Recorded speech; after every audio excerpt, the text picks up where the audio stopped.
Hey there, I'm Jeremy Meredith, Education Solutions Director with PowerSchool, and we're talking about the 2023 Education Focus Report, and I am here with Sharon Martin. Sharon, could you just introduce yourself? Sure. Hi, I'm Sherrard Martin. I'm a 28-year educator, and I started as a high school English teacher, and since then, over the last 14, 15 years, I've been a curriculum director, I've been over NTSS, I've worked with EC, and I'm currently working with some federal grants. So let's dig into one of the focus areas that we researched this year in the Education Focus Report. We found that most educators say that EdTech is streamlined to update parents on student progress and keep open lines of communication. But, and this is a big but, 7 out of 10 parents said that they must toggle between 2 to 6 technology platforms to access the information they need about their students. So, how can schools resolve this? How can they simplify systems and make communication easier? So I experienced this not only from the employee side, but also as a parent. And so I have 3 sons that have been through our school system, and you know, I had some of my son's teachers use the Remind app, and that was very, very helpful, but I had to opt in and do some extra steps. Meanwhile, the principal was sending Connect-Eds, the teacher was sending emails, the learning platform was sending notifications because I had signed up for them. You were one of these parents, yes. Feeling overwhelmed, yes. right? And then when my youngest son early graduated, because of how our school system, I guess, chooses to manage the student emails, he could no longer receive emails that updated him on important events about seniors. So for me to find out like when cap and gown pictures were being taken or when important senior events were happening, when I talked with the school, they said, we'll check our Facebook or our Instagram page. Like that's really not the most efficient, like we're just kind of hoping, right? Right. And so to me, when I read the report, what stood out to me was kind of the nature of the beast in education. So you've got teachers who are overworked and trying to do all the things and keep all the plates spinning, who it's easiest for them to send a written communication, and it shows. An administrator using whatever that calling platform is, they want to pick up the phone, they want to record their voice, they want to send the information and have it go out. And meanwhile, parents want the simplest thing that they always have in their hand is their phone. And so to me, the easiest way to kind of marry all this is not to ask principals to stop using Connect-Ed or whatever their platform is, or teachers to stop using writing.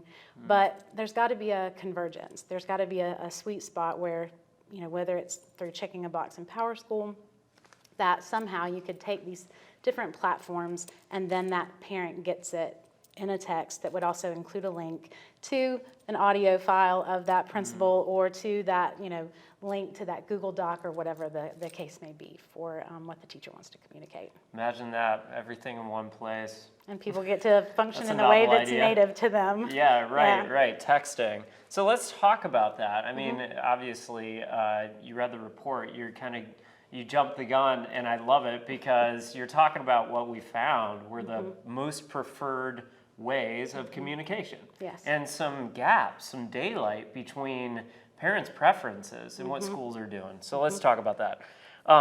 We found that in terms of parent communication preferences and school perceptions, here's what we found. Phone calls are the most common strategy used by schools to connect with parents, but third on parents' communication mode preference list. Written communication is school's third most common strategy, but low on parents' list. And then text messages are low on school's strategy list to communicate, but it's like the top chosen preferred format of communicating, just like you said. So how do we resolve this? Like, how can EdTech attendance, for example, let's talk about attendance, because I think an example is key here. When a student isn't attending, how can schools use EdTech to address attendance and better support partnership with parents? I mean, I think, currently our platform, and most of the schools have it set up this way, that if it is flagged in PowerSchool that the student didn't attend whatever block at high school or at elementary school if they were marked absent for the day, there's an auto message that gets generated and sent out to that parent. And I think what happens is a lot of times for the student, the attendance becomes an issue. Maybe the parent isn't concerned when they get that. And so at some point it becomes like a tone deaf notification, right? And so I think although it works well and it serves the function, I think ultimately we need something within that ecosystem that, and like the at-risk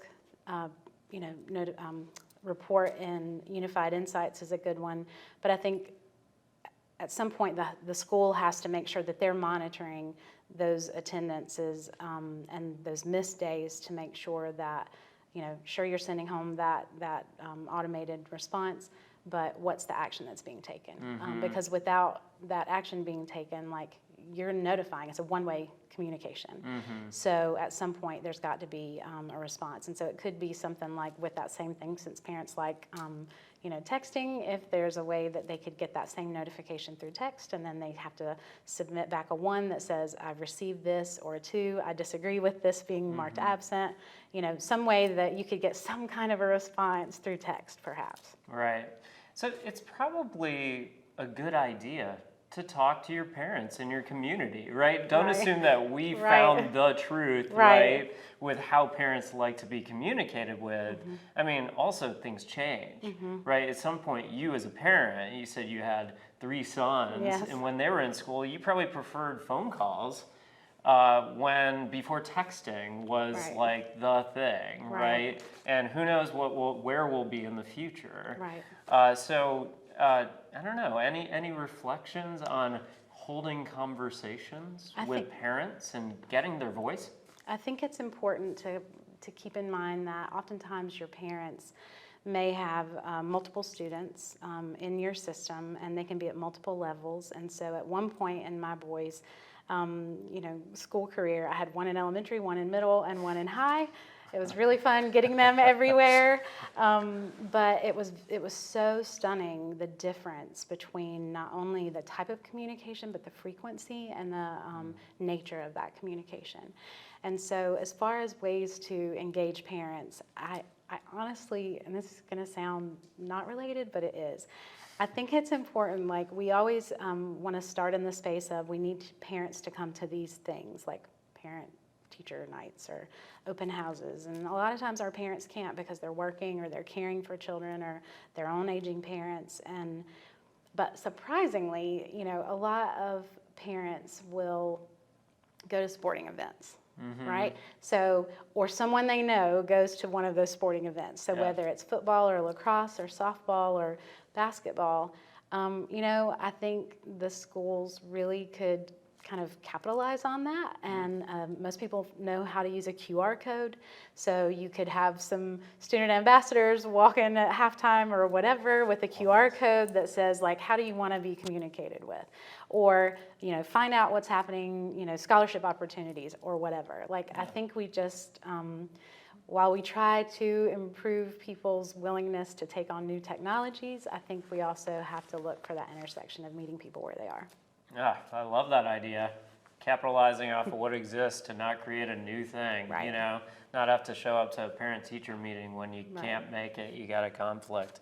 Great idea. Thanks. So let's switch gears a little bit. Let's talk about personalized learning. And it can mean many things, right? From using data to supporting students to leveraging Edtech, and of course, student voice and choice, which I know is really important to you.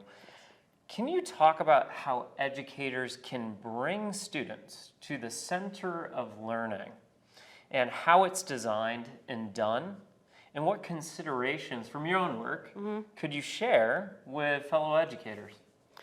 So I actually love this question because, as a high school English teacher, kids had to take my class and they had to pass my class. And as a high school student myself, I didn't love English, and even maybe, back in the old days when you used to go the whole year, there were a couple of 6 weeks grading periods that maybe I failed junior or senior English. So to be a teacher of that was sort of ironic. And so I tried to design a classroom that I wouldn't have hated. And so, I came across some of the work of Dr. Kathy Nunley about layered curriculum and about how the brain works and how kids learn. And so at the core of that is student voice and choice based on Bloom's taxonomy and Howard Gardner's theory of multiple intelligences. But all of that was about letting students kind of select the type of tasks they wanted to do that would show mastery at like a C level of understanding, or to get an A, they had to do argumentative research and analyze something and make a case. And so my students always had voice and choice. And if I had things on that unit as possible tasks, there was always at every level, C, B, and A level, where they could propose other projects. But I think the best thing that I ever did was I started just showing my students, here's the standards that the state says we have to learn. So what would that look like if you understood that? And so then just very collaboratively. Start with the end in mind, right? And so they would, I would kind of facility manipulate them through, like, what does it look like? What would you be doing if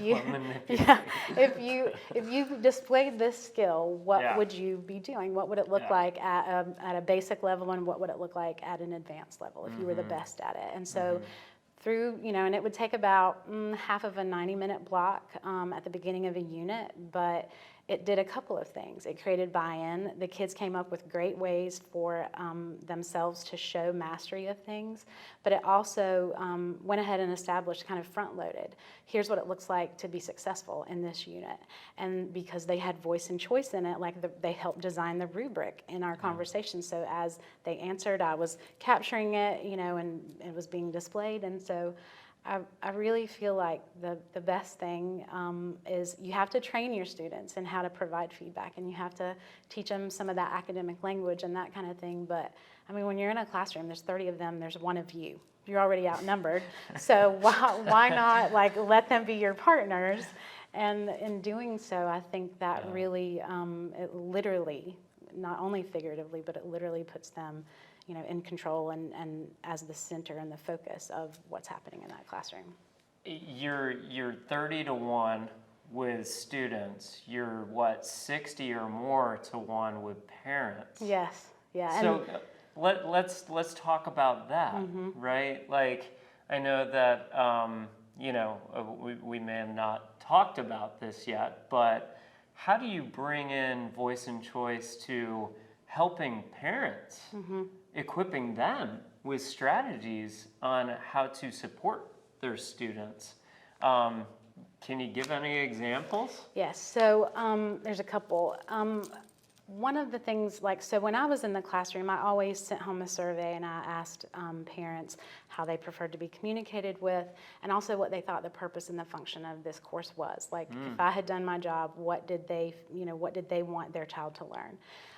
Because ultimately, they are our customer, and so it was important to me to know what they thought success looked like. So a simple, Google form, and then they can provide feedback. But I think, one of the best examples that I've researched and learned about was a school. It wasn't really a school district. It was more like a community-based movement, and they had identified, they did a lot of research, and they identified the indicators of readiness for kindergarten, 3rd grade, 4th grade, I think it was 5th, 6th, and 8th.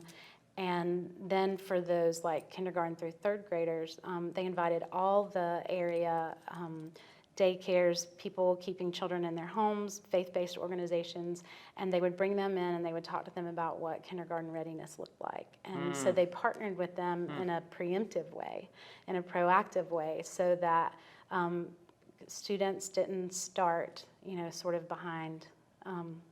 And so I think anytime I truly believe in meeting people where they are, and it does take work, but what's the alternative? If we don't, then our students continue to not get what they need. Yeah. So that's kind of what I feel like matters most in communicating with parents, is meeting them where they are. Super thoughtful.